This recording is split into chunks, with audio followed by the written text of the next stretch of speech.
Hey guys, welcome to our exclusive behind the scenes of our Pokemon Go video. Some fun stuff happened just now while we were filming. So there's a shot where we have to climb out of this tunnel, but unfortunately we didn't realize there's about a foot of completely scummy water.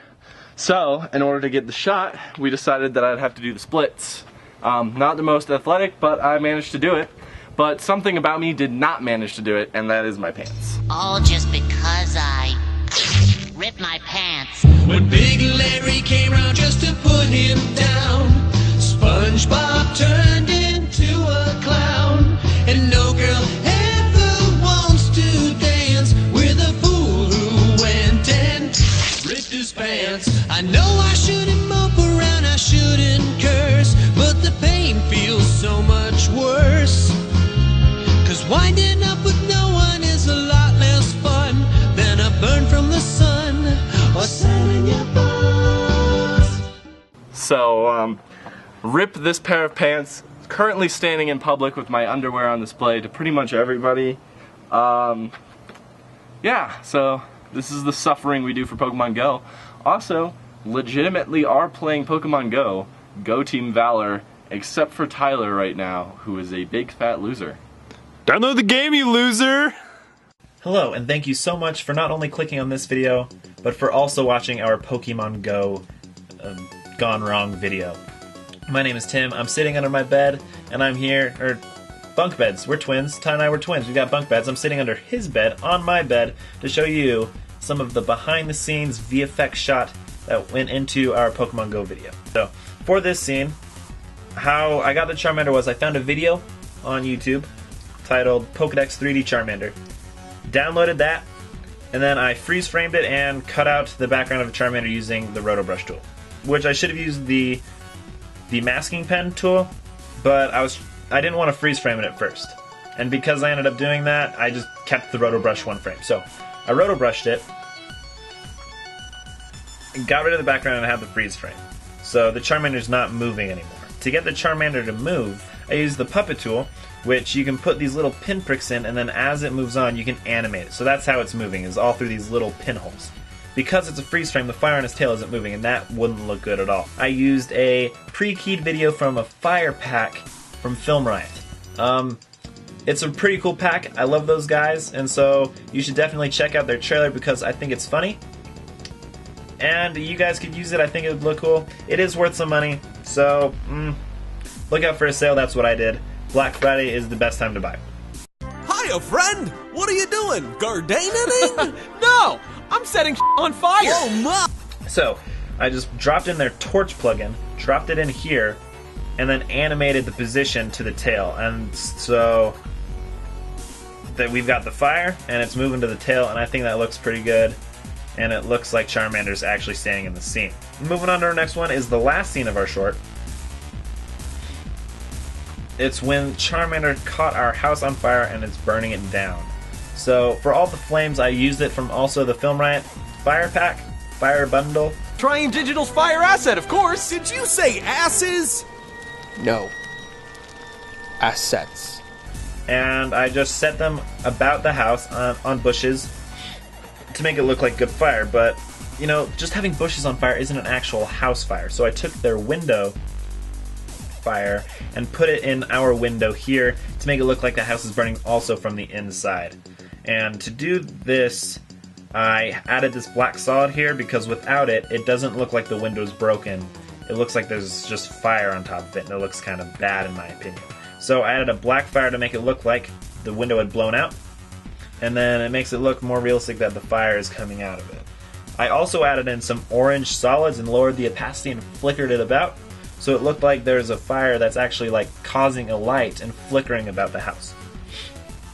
For the explosion, I used 2 pre-keyed footage from Footage Crate. It's a pretty cool website. It's got a lot of stuff for free if you need some more pre-keyed footage for your short films for free. So, I added the fireball on top of the house when our actors, me and Tyler and Doug, when I was just sitting there on the ground. You could probably hear it if you listen really close. I was like 3, 2, 1, boom. We all flinched, and that's when I had the fire come out. Tyler flinched a little bit earlier, but you know, So I added the explosion coming out, but the explosion by itself wouldn't look that good. So to make it look good, I added shrapnel, because without the shrapnel exploding, it just looks fire popped up, and you don't actually see the roof exploding. So that's why I added the shrapnel. So that's the fire burning house scene. On to the next one. This is a scene, it doesn't look like it has that much effects in it, but it does. Now, one of my pet peeves when I see in amateur videos, and I'm not saying that I'm not amateur, I just don't want to be. So, one of my biggest pet peeves is seeing the tripod in the scene. I hate it, it bugs me. You should know where you're filming. Don't have your tripod in the shot. I left the tripod in the shot. As you can see here, the tripod is boom, right in front of the car. Not even close to being out of the shot. So, what I ended up doing to not look like a noob was I freeze framed the shot around here, and then I got the mask tool and I just cut out an area here, and then moved it over to the car. So this shot is literally just a bunch of car pieces taken from over here and moved over here to make it look like there's nothing in front. You can see that it overlaps part of the tire, and that you can see part of the mirror right here, and if you look really closely you can see part of the tripod. But because the audience's eye isn't drawn to the car, it isn't that noticeable, at least I hope it's not. I hope you didn't see the tripod in the or see that something was wrong in the shot, and if you did, let me know and I'll work harder on concealing my mess-ups next time. This next shot is a pretty cool one. It's when Charmander actually gets sucked up into the Pokeball. Now to do this, I just took a Pokeball off of Google Images and I just animated the path of it coming in, hitting Charmander and then bouncing off. And I animated Charmander reacting to it using the puppet tool, and that's why his head kind of looks funky, is because I should have used more nodes, but I didn't really want to. So I should have had more here, and that would have avoided this little bump. But it goes by so quick that it's not that noticeable. So it hits him. To have the Pokeball popped open, I just had a different image of Pokeball, just of an open one, just pop up instantly when that happens, and I added a light ray effect using After Effects. So that is what sells it, is all the light effect shooting out, making it look like it hides all the imperfections of Charmander being sucked in. For him actually being sucked in, I just kind of moved him about using the puppet tool, and then just moved his position and shrunk him down so it looks like he was like really getting sucked in there, and then just adding the shadow in there really makes it add to the scene and make it not look added in post. But obviously the shadows don't match. I'm not that good in After Effects yet. So for this last scene, I didn't want you guys to know where I lived, so I covered up my address with some numbers. I moved them around, and so this address is completely fake. You're not going to find out where I live. I think it ended up pretty good. I can't really tell the difference besides these ones that are obviously the same, but I don't want you guys to figure out where I live. So thank you for sticking around this far. If you did, I hope you enjoyed. If you want any more in-depth tutorials, let me know. I'll get on that, working on that. And if you could, please share this with your friends if you enjoyed it, and a like and a subscribe always helps, but it's not necessary to watch our content. So I hope you enjoyed, and thank you so much for watching. I hope we get to know each other better in the future.